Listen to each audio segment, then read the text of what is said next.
Shalom, brothers and sisters. Welcome to God's Gym Daily Devotions, day 808. Let us open our time in prayer and put ourselves in the presence of the Lord. Kasi nga may kung pinapagawa kami. So yun ang reaction niya. Nag-o-orange. Parang yung copper.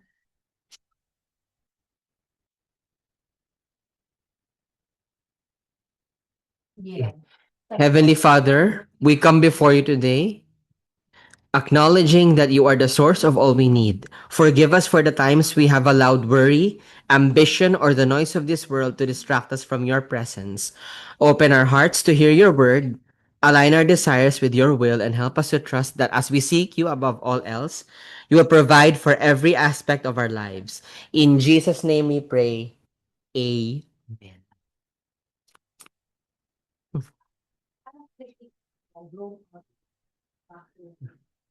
Usual lang.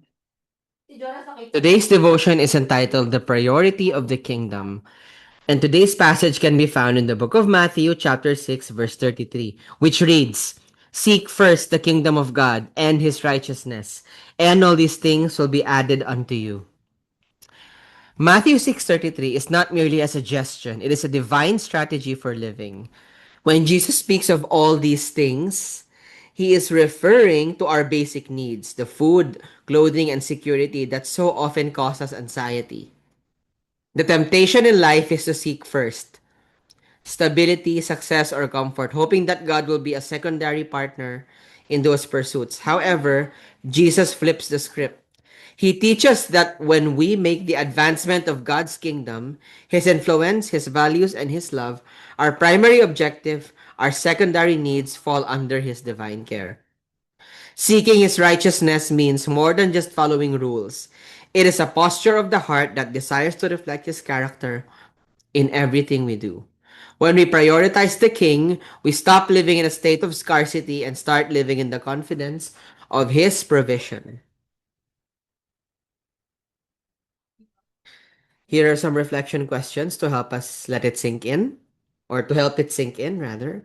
What is one area of your life where you feel the most anxious about the future, and how might that change if you prioritized God's kingdom there first?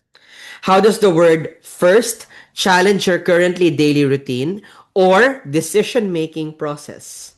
What does seeking His righteousness look like for you in your workplace, school, or home today? Once again, please read the questions carefully. Take your time, and once you're done, we invite you to come to the comment section and share with us your prayer requests, prayer praise items, anything at all that the Lord Jesus prompts you to share with us. This allows us to pray for you more intentionally. And with that, let us close our time in prayer. Lord, thank you for the peace that comes from knowing we are in your care. As we go about the rest of our day, help us to keep our eyes fixed on you. Remind us that our worth is not found in what we accumulate, but in whose we are. May our lives be a reflection of your kingdom, and may our trust in you be a witness to those around us. Keep us focused, keep us faithful, and keep us close to your heart. Amen. That will be all. God bless and keep you. Shalom, shalom, brothers and sisters. Shalom, shalom.